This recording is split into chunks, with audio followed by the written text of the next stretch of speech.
Owen. How's it going? Great, how are you? I'm feeling really good. I am super excited because we've got some gardening questions. Yes. From Kimberly in our audience today. Hey, Kimberly. Hi. How's it going? Great. Good. What's your question for Owen? I have a question about how to keep orchids alive. So I love orchids and I love having them in my home, but it just seems like the flowers wilt and then I'm stuck with the green leaves. So I'm just wondering if you can tell me how to get them to rebloom.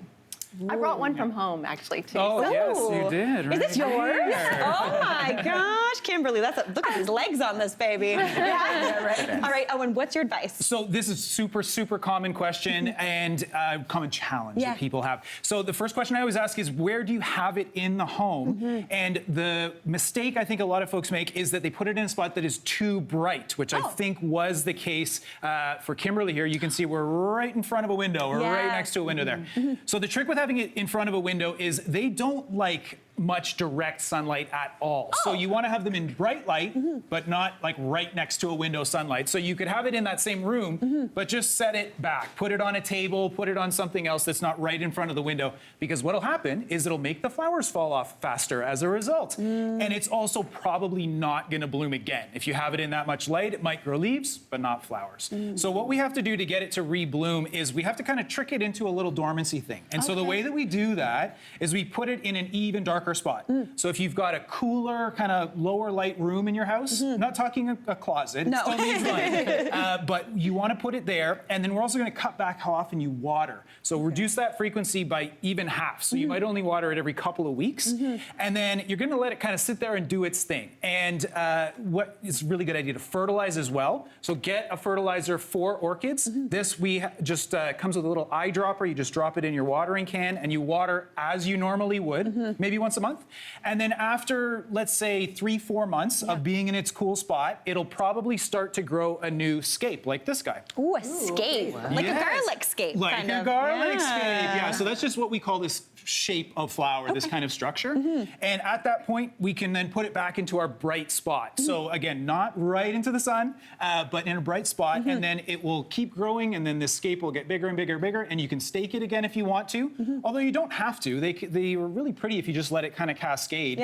But you can stake it up again, and then it should bloom for 2-3 months in that spot. Wow. And the cool thing is when you get it from the very beginning of the flower phase, you get to enjoy those flowers for way longer than if you get them in the store. So this one, it's probably only going to bloom for maybe another couple of weeks, but we're talking 2-3 months of flowers if you can get it to rebloom. So you got to do that trick of, faking the dormancy period, a little cooler, a little darker, less water, and then it'll recharge its batteries and then basically be able to bloom again. Everybody needs a nap every once in a while. It's like, I get it. This orchid just needs a little snooze and then you're good to go. Great tips, Owen. Easier than you might think. Yes. It's just, and in fact, do less. Do less. Care for it less. That's the instruction that I like. Kimberly, thank you so much for that question. Also, this is beautiful. Owen, you are helping Sally with her gardening dilemma. Let's see what she's having trouble with. Hi, Owen. Hi, Mary. I love having plants in my home, but they die so fast in the winter. Is there a way to prevent this so then they can last the winter and be vibrant again? Thanks.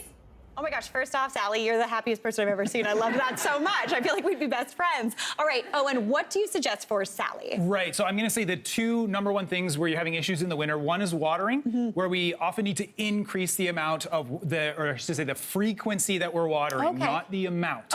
So don't dump more water, but do it more frequently. And then the other thing is drafts are our problem. So whether it's a heating vent or like a window or a door, those are all things that plants don't like. So if you can avoid those things, you're probably gonna be okay. But make sure you've got the right plant for the right location. And one of the other really important things, I would say the most important thing that you're gonna do with any houseplant every year is repotting. Now that doesn't mean a new pot necessarily, but we're replacing the soil. That's the key step. So this pothos used to be in this pot, and also I'm gonna give it a little haircut. Ooh, I like Not just Aaron today. Yeah, not just Aaron. Owen's doing haircuts Everyone's too. doing everything today. So I'm just gonna literally That's all gone. Oh, wow. And can you always be that aggressive with it, or is that just for this type of plant? With this plant, you definitely can, Okay. not with all of them. Okay, got and it. if you want to, you can root those. It's a really easy plant to reroot. Yeah. And then we're gonna pop this thing out, and then all of this old soil, this is all the old soil, gone. And then we're actually even gonna sort of gently rake the soil away from the roots. Okay. And we're gonna get rid of a bunch of this. Yeah? Yeah, just a little delicate. This is fun. Yeah. So most of it's gone, but not all of it. Yeah. We're gonna keep about this much because all of that doesn't have any nutrients It's in it already anymore. been sucked up into the plant. Exactly. And then we're gonna kind of settle it back in, and you wanna make sure that the plant is not right to the top of the pot. Okay. Because it'll just spill everywhere when you water. Yeah. So you wanna have a little bit of space in the top of the rim there. Yeah. So obviously we had some soil in the bottom of the pot. Totally. And then we're just gonna kind of gently, if you wanna jump in Let's there, we're get in just there. gonna gently put some more soil in around the roots. Okay.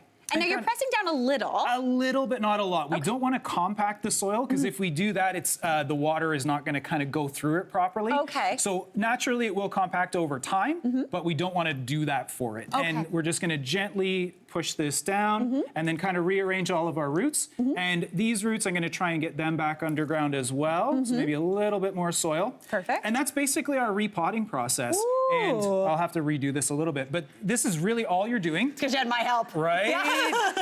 All you're doing, and then we're gonna water after this. But don't water too much. It's really easy to overwater it at this point because that soil is gonna be like a sponge. Yeah. So a little bit of water and then maybe repeat again down the line. Okay. And this plant will start growing again basically right away. This is the time of year when houseplants grow a lot. So it's the perfect time of year to do all this stuff. Ooh, I love this, and I love a repot. Honestly, I love anything that's a chore that you make a mess with. Always fun. Owen, fantastic. Sally, thank you so much for your question. Now, studio audience, to help you grow your own houseplants, thanks to Lee Valley, one of our faves, you're all getting their self-watering seed starter and a set of 2 potting tools. Hey, Mary here.